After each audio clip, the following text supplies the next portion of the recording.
Cool.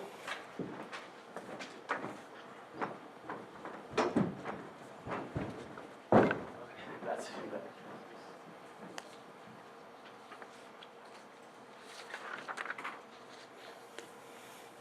Oops.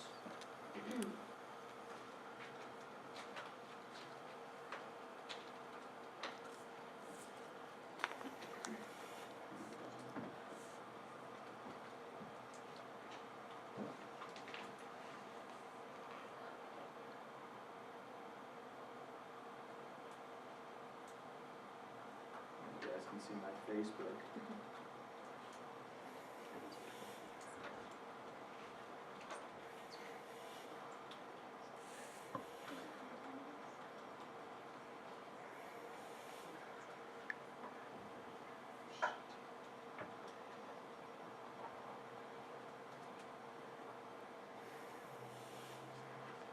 Okay.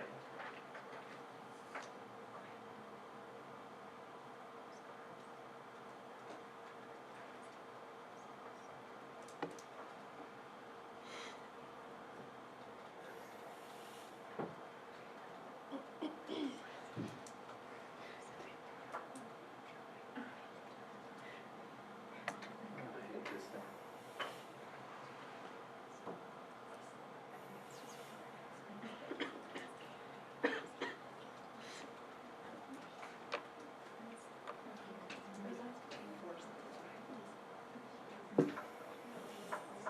Okay.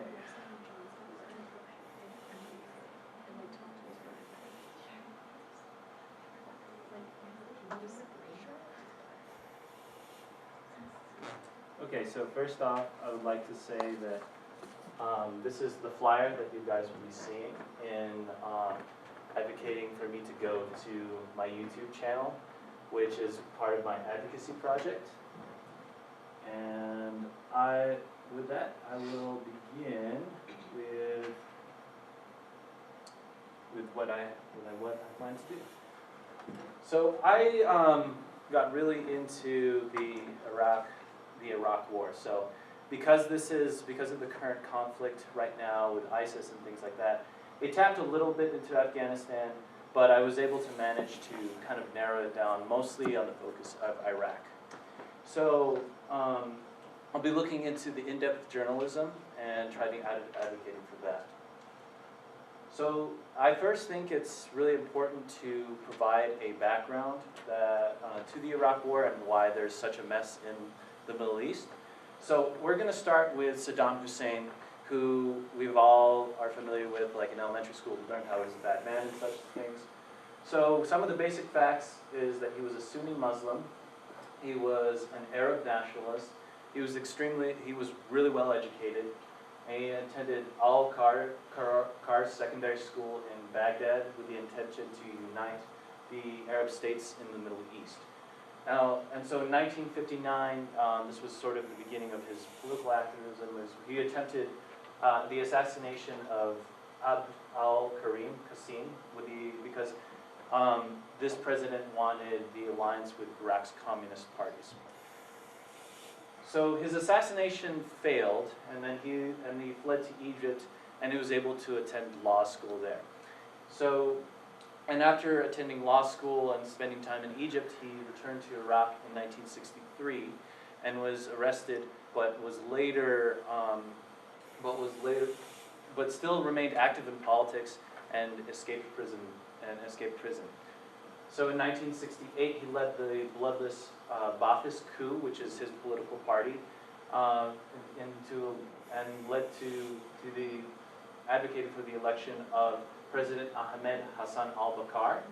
And under President al-Bakr, he unified the oil industry, and with the help of Saddam, he was able to develop chemical weapons. So in 1979, al-Bakr wanted to unite Iraq and Syria, and this would have left Saddam Hussein out of power. So that's why he forced al-Bakr out of power, and this is where we start to know the context of like the Gulf War and such. So in the 1980s, he invaded Iran. So he was kind of double dipping into this from the research I've done. He first wanted the oil fields in Iran, and he wanted to prevent a Shiite uprising, so which would set basis for the civil war between the Sunni and the Shiites. So in 1990, he invaded Kuwait, which initiated the Gulf War. An interesting fact is that there were UN sanctions prior to the U.S. Involvement, which still remained in Iraq even during the Gulf War. But also we have to take into consideration that in the 1990s there were Kurdish and Shiite uprisings, and in 1993 and 1998 the U.S. launched missiles attacks in Iraq's violations of no-fly zones. And then as we go into the modern conflict, we have 9/11, and then we have the pretext of weapons of mass destruction and the invasion of Iraq in 2003. So what was interesting though, after the United States took Saddam out of power, was that he was calling for resistance against invading forces before his execution, which was the basis for today's conflict. So aside from Iraq being criticized now, one of the things that's taking a lot of flack is the journalism aspects of things. So it was accused for not reporting the issue adequately. The stories weren't as in-depth as they should have been.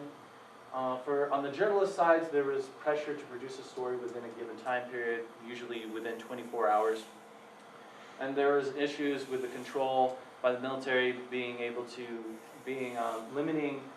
limiting what journalists could be exposed to. But what was surprising was that independent journalists weren't as controlled. So with the independent journalist, I like, this is more the style that I like because it's a little more personalized, and that's why my argument is to have a more independent style of journalism. So just update on the current state. In 2015, Iraqi troops retreated from Ramadi, and they abandoned U.S. equipment along with that. And in 2014, during the Barack Obama administration, during the withdrawal period, the Iraqi army was defeated at Mosul. So what's interesting, considering even the defeats and even the victories of the Iraqi army, is that the Iraqi army actually requests a lot of equipment, including from the United States. So, and ever since 9/11, the U.S. handed out massive quantities of firearms to Iraq and Afghanistan in the effort to fight terrorism.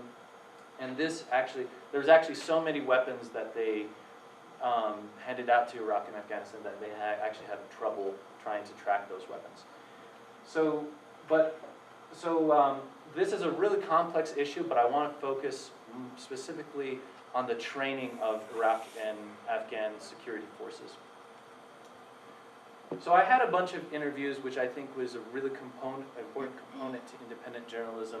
I have 5 people total. I have 4 veterans who I won't express their name just to respect their privacy and such, and then 1 history teacher. Ethan Sanders, as you know, teaches human rights in Africa and the Middle East.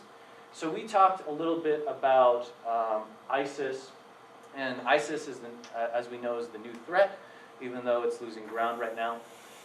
But what makes ISIS so formidable is that a lot of the members are actually former Iraqi intelligence officers. And what this means is that they're able to use technology to their improve because of the intelligence field that these Iraqi Republican National Guards were in. And they're able to recruit a lot of people to fight for their cause. Now, because of the legacy of Saddam Hussein, we also have the civil war between the Shia and the Sunni. And we have insurgent training in Syria. And we also have to take into consideration the Arab states, the Arab Springs in 2010. And even when dictators were taken out of power, there was states of lawlessness. So the U.S. fits in this by having bombing campaigns via air support, backing groups like the Kurds. Russia, as we know, is involved. And there's that risk of collateral damage since so many nations are involved right now. And then proxy wars.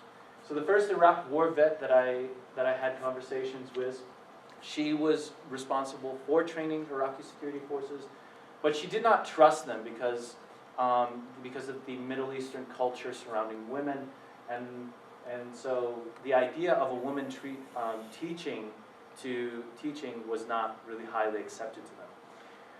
The Afghanistan vet that came actually here for the Stories of Wartime experience actually didn't train was also responsible for training the Afghan forces around like 2012 during the Barack Obama administration.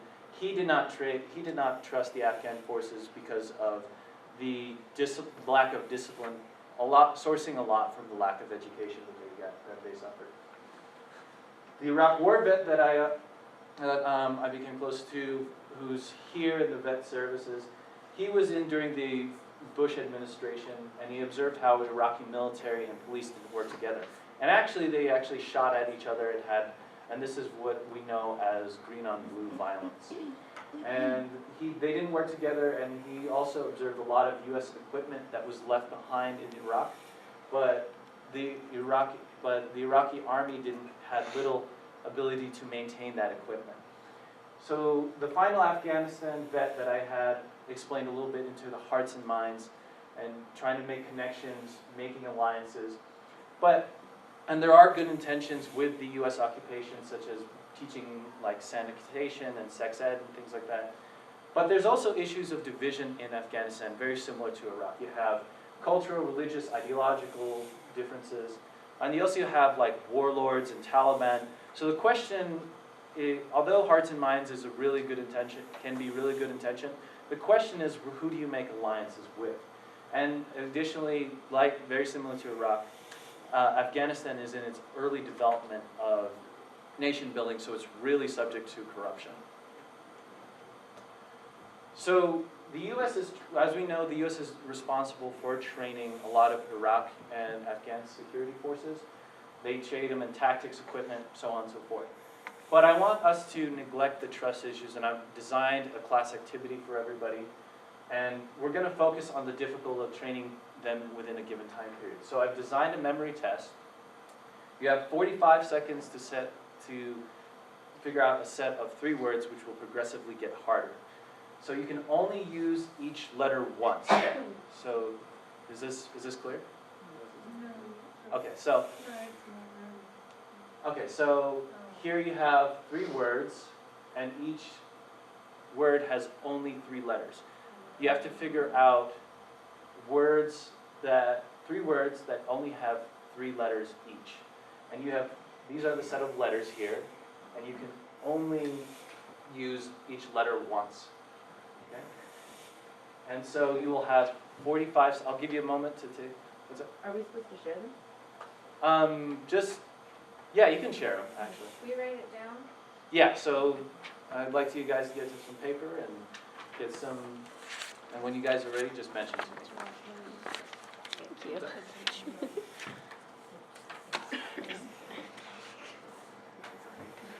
Okay.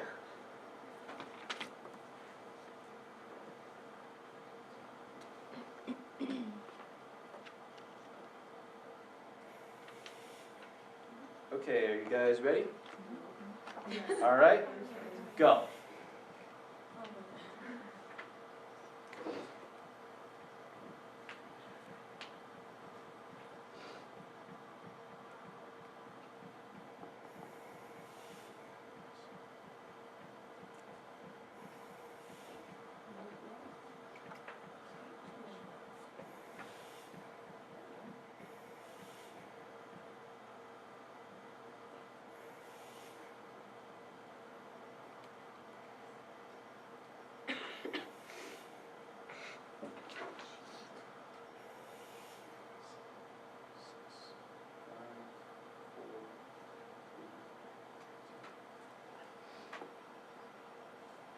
All right.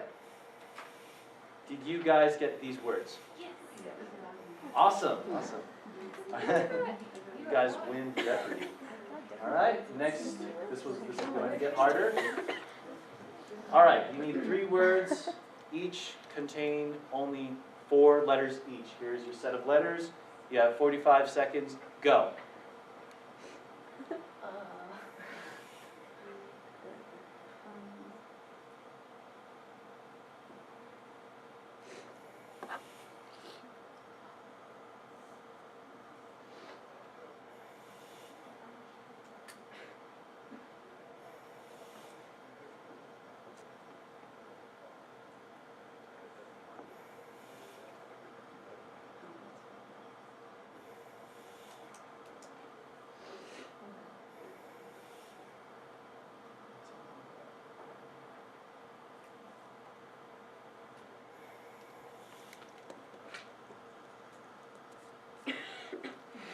All right, stop.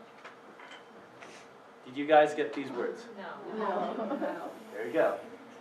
We're getting somewhere. All right, so final exercise. This is the best for last, the hardest. You have 2 7-letter words, 1 6-letter word, 3 words total. This is your set of letters. You have 45 seconds. Go.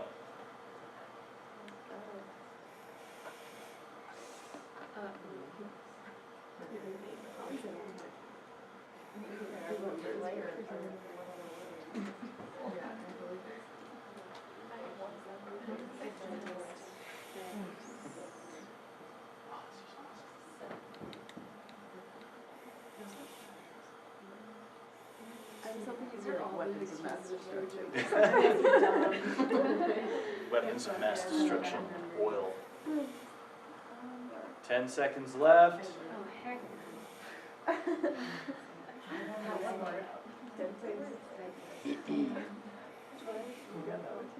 All right, your time is up.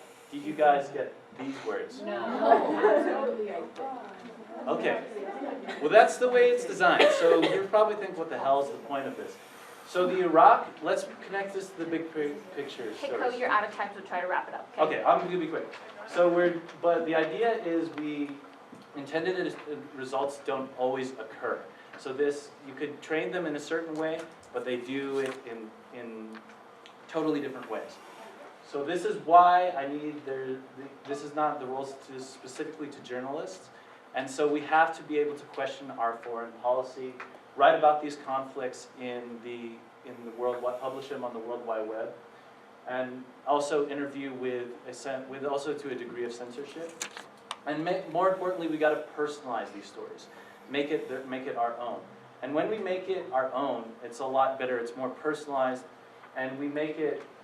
There's a greater level of transparencies, and it should be okay to admit uncertainty and admit the possible contingencies that foreign policy encompasses. So get people to question, and this is the start to the beginning of the exercise to the right to free speech. So hopefully you guys will do that, and look for the flyer that's going to be throughout campus on my YouTube channel, and also on my YouTube channel. So thanks, guys. Thank you very much, Cody.